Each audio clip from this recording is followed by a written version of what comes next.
So the policy mind. I came to be convinced. As Mike has mentioned, I spent something like 13 years in public service. And I came to be convinced of the existence of a policy mind. A policy mind is more than a policy orientation. It is more, in the decades that have followed, it's 20 years of policy, so-called science. And people were recommending that we look at every real-world problem through a policy framework. A policy mind is more than that. Science is a very complex cognitive process. And I came quite rapidly to the conclusion that policy work is also a complex cognitive process. It is important when you do policy to have some understanding that a particular combination of proteins on the surface of a virus will make a difference. It is important when you do policy analysis to know that if you raise the minimal wage, it has more impact on women than on men. The other thing you learn is a mental program that will help you retrieve that information and use it. You will know what to do with it. You will know when this is something that needs, for instance, the attention of your minister. This is how we train our students.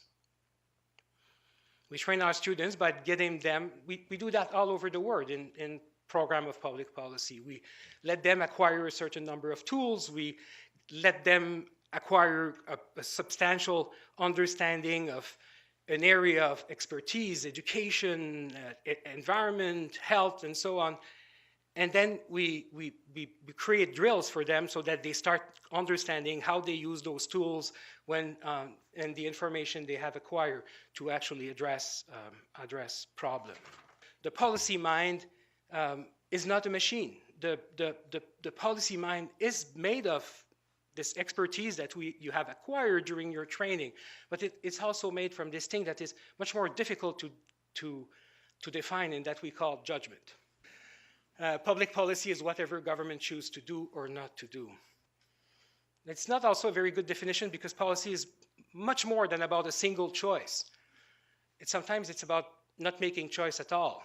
Part of understanding policy is understanding the differences between policy and advocacy, policy and ideology or doctrine, policy and decision, and of course policy and analysis. Good advocacy is supposed to be based on evidence, like policy. It is supposed to be based on reason and to be oriented towards solutions. Advocacy is preoccupied by the past. Advocacy is certainly preoccupied by the future. Policy is always centered on the present, on what can be done now. Policy is different from ideology and doctrine in large part because at the heart of policy there is always this reasoning that we're preoccupied by. If there is a problem and we apply this solution, we will have this result. The more policy you have, the less decision you have to make. The policy are there to simplify the number of decisions, to reduce the number, to structure your choice. And this is the difference, again, between the causality of analysis and the causality in policy. That is always looking for the remedies rather than the solution. In the simplest form, a policy is always a statement of the type, we have problem P, we will apply remedy R, and we will have solution S. And the capacity to take any form of policy and transpose it into that very simple vocabulary is, for me, one of the first and most important skills that we try to develop in students in public policy. All policies will state something about the problem they aim to address, and all policies will prescribe a specific behavior. All policies start by saying what the problem is. There will be an evaluation inside this. This is an important problem or not. Policy is not only about government. Policy is also about using markets to achieve your objectives. Policy is also about using altruism to achieve your objective. Policy is also about using cooperation, and sometimes it is about using conflict.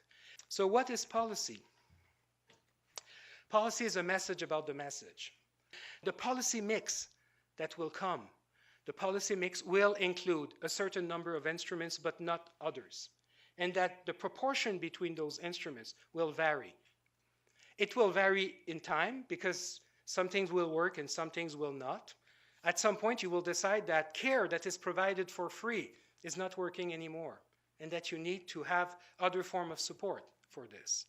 At some point, you will have decided that there is a variation that is acceptable in the performance of each of these instruments, at which point you will say, well, maybe we should use something else.